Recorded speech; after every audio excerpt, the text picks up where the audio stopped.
नमस्कार मित्रों मित्रों यही है सही भारत यूट्यूब चैनल में आपનું હાર્દિક સ્વાગત છે। હું છું પ્રેમજીભાઈ પરમાર। મિત્રો, આપણે ગુજરાતમાં ગોડસેના નાટકના જે ધખારા થઈ રહ્યા છે એના સંદર્ભમાં વાત કરવી છે, કારણ કે મહાત્મા ગાંધીના હત્યારાઓ લાજવાના બદલે હવે ગાજી રહ્યા છે। આટલી બધું નૃશંસ કૃત્ય કર્યા પછી એમને પોતાના કૃત્ય પ્રત્યે કોઈ પસ્તાવો નથી, કોઈ અફસોસ નથી, પરંતુ પોતે આ બ્રહ્માંડમાં સૌથી ઉત્તમ કૃત્ય કર્યું હોય એવા ભ્રમમાં રાચી રહ્યા છે અને એને વળી પાછું એનું અનુમોદન કરી રહ્યા છે। હજુ પણ એની ઉજવણીઓ કરી રહ્યા છે। આ લોકોને આટલાથી સંતોષ નથી મળ્યો। આમાં એક બાબત સૌથી એ વિચારવા જેવી છે કે એક હત્યારામાં, નથુરામ ગોડસે નામના હત્યારામાં એવા કયા સદગુણો હતા કે એના સમર્થકો આવી ઉજવણી કરી રહ્યા છે? એમના સમર્થકોની વિચારધારા શું હતી અને આ હત્યારાની વિચારધારા શું હતી? એમાં એવી કઈ વિશિષ્ટતા હતી? એની પાસે તો એવી કઈ વિશિષ્ટ લાયકાત હતી, કોઈ વિશિષ્ટ સિદ્ધિઓ હતી કે જેના કારણે એના મંદિર બને છે, એના નામે જ્ઞાન શાળાઓ થાય, એના નામની જયંતિ ઉજવાય, એના નામે 109 કિલોના લાડુ બનાવીને વેચવામાં આવે અને એના નામના નાટકો બનાવવામાં આવે, ને નાટકો બનાવી નાટકો ભજવવામાં આવે અને ગાંધી હત્યાને વળી પાછા વ્યાજબી ઠરાવવાના ધખારા કરવામાં આવે। એટલે વિશ્વની સૌથી ઊંચી સંસ્કૃતિનો એક બાજુ તમે દાવો કરો છો। કેવો દાવો કરવામાં છે? અમારી સંસ્કૃતિ, ભારતની સંસ્કૃતિ વિશ્વની સૌથી ઊંચી અને જૂની સંસ્કૃતિના દાવા કરો છો, પણ આ સંસ્કૃતિ સમગ્ર બ્રહ્માંડની સૌથી કનિષ્ઠ સંસ્કૃતિ હોય એવા આ કૃત્યો પુરવાર કરે છે। આ સંસ્કૃતિ આ બ્રહ્માંડની સૌથી કનિષ્ઠ સંસ્કૃતિ હોય ને એવા પુરાવાઓ તમે આપો છો અને એવા અનેક પુરાવાઓ છે। તમે વિશ્વની અંદર અનેક એવા મહાનાયકો થઈ ગયા કે એમની અકાળે હત્યાઓ થઈ છે, એમના ખૂન થયા છે, બીજી કઈ ઘટનાઓ બની છે, પરંતુ એવા હત્યારાઓની પૂજા નથી થઈ, એવા હત્યારાઓના માન સન્માન એની મૃત્યુ પછી નથી અપાયા અને એવા હત્યારાઓના મંદિરો નથી બન્યા, એવા હત્યારાઓના નામે નાટકો લખાઈ અને નાટકો ભજવે। અને ભારત જ સમગ્ર વિશ્વમાં એવો છે કે અહીંયા આગળ હત્યારાઓની પૂજા અર્ચના કરવામાં આવે। શું કરવામાં આવે છે? પૂજા અર્ચના કરવામાં આવે છે। અને આ એક નથી, બીજા અનેક હત્યારાઓની સજા પૂરી થાય એ પહેલા એમની સજા માફ કરવામાં આવે છે, એમના જામીન મંજૂર થાય ત્યારે એમને સન્માનવામાં આવે છે, એમના જામીન પૂરા થાય પહેલા અનેક વખત એમના પેરોલ મંજૂર કરવામાં આવે છે। આ બધું શું છે? આ ગુનેગારો અને હત્યારાઓનો અનુમોદન કરતી સંસ્કૃતિ છે, હત્યારાઓની પૂજા કરતી સંસ્કૃતિ છે, અને એ સંસ્કૃતિ તમે ઊંચી હોવાનો દાવો કઈ રીતે કરી શકો? આ કૃત્યો પુરવાર કરે છે કે આ સંસ્કૃતિ કનિષ્ઠમાં કનિષ્ઠ સંસ્કૃતિ છે। આવા હત્યારાઓને તમે પૂજા કરી અને વળી પાછા તમે ગાજો છો, લાજવું જોઈએ, શરમાવવું જોઈએ।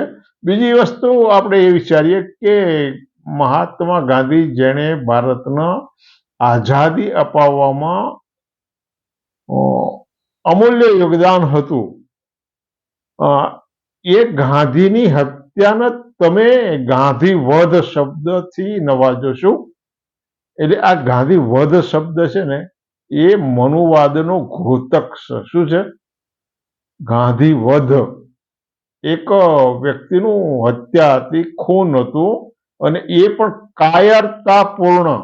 નથુરામ ગોડસે નામના એક કાયર બ્રાહ્મણે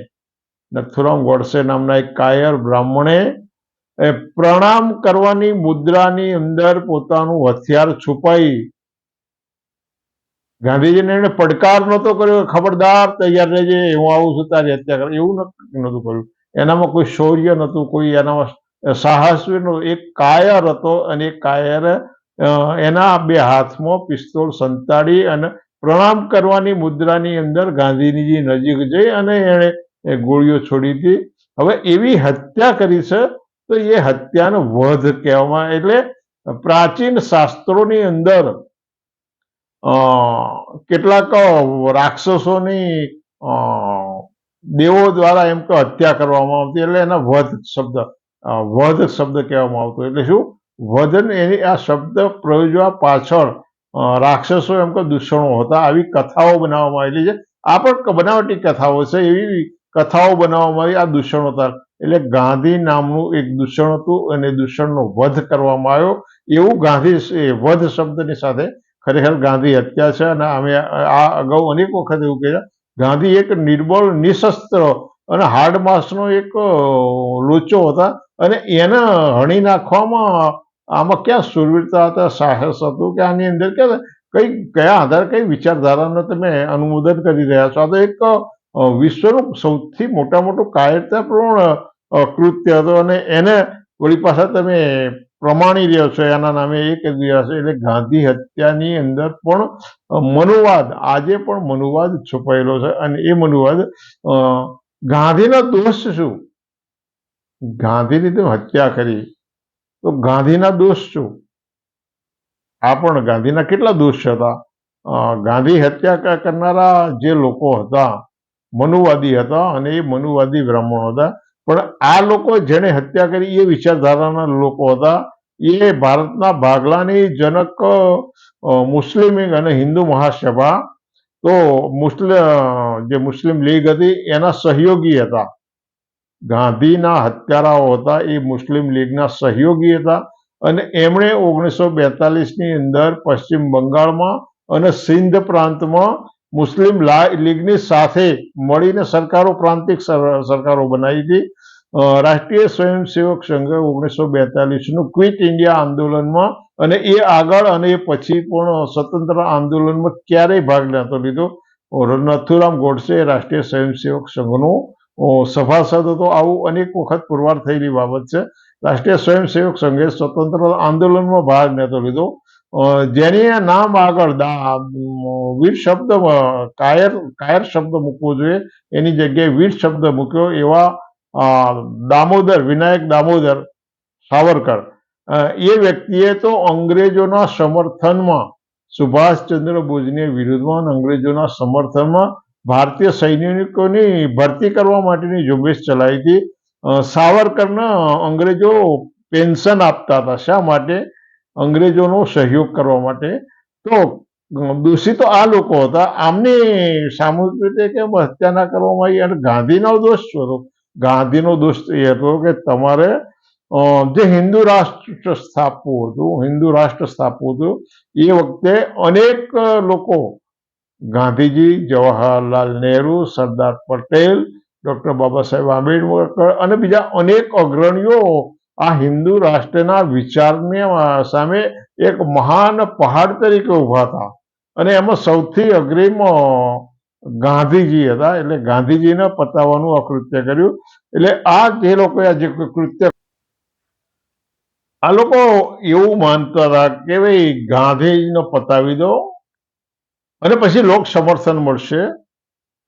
તો કદાચ જો ગાંધીની હત્યા પછી આ વિચારધારાના લોકોને સમર્થન મળ્યું હોત તો એમના નિશાન ઉપર જવાહરલાલ નહેરુ પણ એટલા જ હતા. કેમ કે જવાહરલાલ નહેરુ તો 100% વૈજ્ઞાનિક અભિગમના હતા અને એ પણ રાષ્ટ્રીય સ્વયંસેવક સંઘના કટ્ટર વિરોધી આલોચક હતા. સરદાર વલ્લભભાઈ પટેલ પણ રાષ્ટ્રીય સ્વયંસેવક સંઘના આલોચક વિરોધી હતા.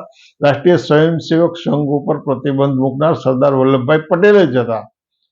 પરંતુ ગાંધી હત્યા પછી અમને એવો કોઈ સાનુકૂળ પ્રતિસાદ ના મળ્યો અને એના કારણે એમના વધુ દુષ્કૃત્યો ના કરી શક્યા. પરંતુ આ લોકો બે પ્રકારની હત્યાઓ તો કરતા જ હોય છે. શારીરિક હત્યાઓમાં ગાંધીની હત્યા કરી, બૌદ્ધિક હત્યાઓમાં એમણે જુદા લોકોની જુદા સમયે જુદા લોકોની એમની વિચારધારાઓની ગાંધીજીની સદેહ હત્યા કરી. અને જરૂર પડી ત્યાં એમનો નામનો હવે ઉપયોગ કરવા માંડ્યો છે. ગાંધીજીની હત્યા કરે છે અને છતાંય વળી પાછા લોકો ગાંધીની સમાધિએ જઈને માથું નમાવે છે અને ત્યાં ફુલહાર ચડે ત્યારે મનોમન કેવું બકતા હશે, આ લોકો મનોમન કેવો બકવાસ કરતા હશે કે કેવી તારી હત્યા કરીને છતાં અમે વળી પાછા તારી સમાધિ આવી અને ફૂલના હાર ચડાવીએ છીએ. ગાંધીની એ રીતે હત્યા કરી, જવાહરની બૌદ્ધિક હત્યાઓ કરી રહ્યા છે. એક ભારતના જે રાજકીય લોકો છે એ લોકોને જવાહરના નામ સિવાય ચાલતું નથી. જવાહરના નામનો ક્યાં આગળ જવાહરના હિંસતાપૂર્વક એમની ઉપેક્ષા કરવા માટે ક્યાં ક્યાં એમનો વિરોધ થઈ શકે, જવાહરને કઈ રીતે નામશેષ થઈ રહ્યા એના માટે હરસંભવ પ્રયાસો કરવામાં આવે છે. જવાહરે આ કર્યું, જવાહરે ભારત એક સશક્ત ભારતનો પાયો નાખવામાં જવાહરની બહુ અહમ ભૂમિકા રહી છે અને એ આ હિન્દુવાદના પ્રણેતા નહોતા ને અને એના કટ્ટર વિરોધી હતા. સરદાર વલ્લભભાઈ પટેલ પણ હતા. એટલે સરદાર વલ્લભભાઈને ઉપયોગ કરી રહ્યા છે, પરંતુ સરદાર પટેલનો મત મેળવવા માટે ઉપયોગ કરવામાં આવે છે.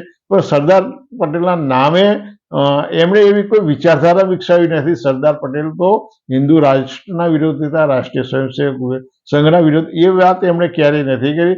ડોક્ટર બાબા સાહેબ આંબેડકરને કઈ રીતે મિટાવી શકાય?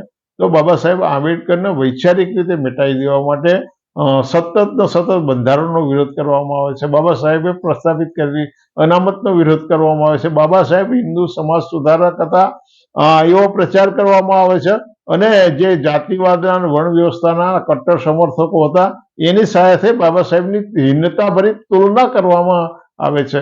એટલે આ લોકો બૌદ્ધિક હત્યાઓ આ એક જ નહીં, ગાંધીજીની શારીરિક હત્યા કરી, જવાહરલાલ નહેરુની વૈચારિક સરદાર વલ્લભભાઈ પટેલની, બાબા સાહેબ આંબેડકરની અને બીજા જે બહુજન નાયકો થઈ ગયા એ બહુજન નાયકોની પણ તથાગત ગૌતમ બુદ્ધ એમ કે વિષ્ણુનો 10મો અવતાર હતો એવો પ્રોપોગન્ડા ચલાવવામાં આવે છે. પણ એક પણ બામણના ઘરમાં ગૌતમ બુદ્ધની મૂર્તિ અથવા તો ગૌતમ બુદ્ધનો ફોટો જોવા મળે છે?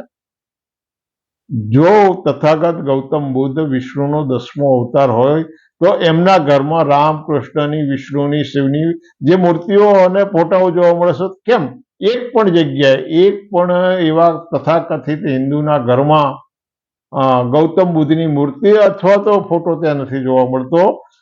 એમના હિન્દુ ઠરાવવાના પ્રયાસો ચાલી રહ્યા છે. રોહિદાસ ની પણ એ રીતે રોહિદાસ, કબીર સાહેબ, વીર માયો અને બીજા અનેક જે બહુજન નાયકો હતા એ લોકોના હિન્દુવાદી ઠરાવવાના એટલે એમની બૌદ્ધિક હત્યા કરવાના પ્રયાસો ચાલી રહ્યા. એટલે આ વિચારધારાના લોકોનું આ કામ છે.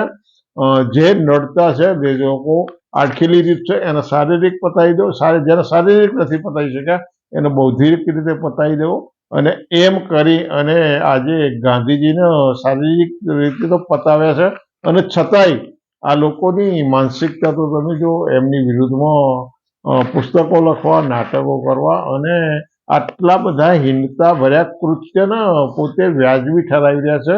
આથી પણ વધુ નાલેસીજનક કૃત્ય શું હોઈ શકે? એટલે મિત્રો આ તમારે વિચારવા જેવું છે, કારણ કે તમારી આવનારી પેઢીઓ માટે આ એક ભયંકર સાંસ્કૃતિક આક્રમણ આવી રહ્યું છે અને એના માટે સભાન થવાની જરૂર છે. તમને યોગ્ય લાગે તો આ દિશામાં વિચારજો, યોગ્ય લાગે તો તમે આ ચેનલ સબસ્ક્રાઈબ કરો, લાઈક કરો, શેર કરો અને યોગ્ય લાગે તો થોડુંક વિચારો આપણે શું કરવું જોઈએ અને આવા વિચારધારાના લોકોનું સમર્થન ન કરવું જોઈએ, એનાથી દૂર રહેવું જોઈએ. એના માટે તમે ચોક્કસ રીતે તમારા વિચારોને ચોક્કસ દિશામાં વાળો. ફરી આવા વિષય સાથે મળીશું. આવજો.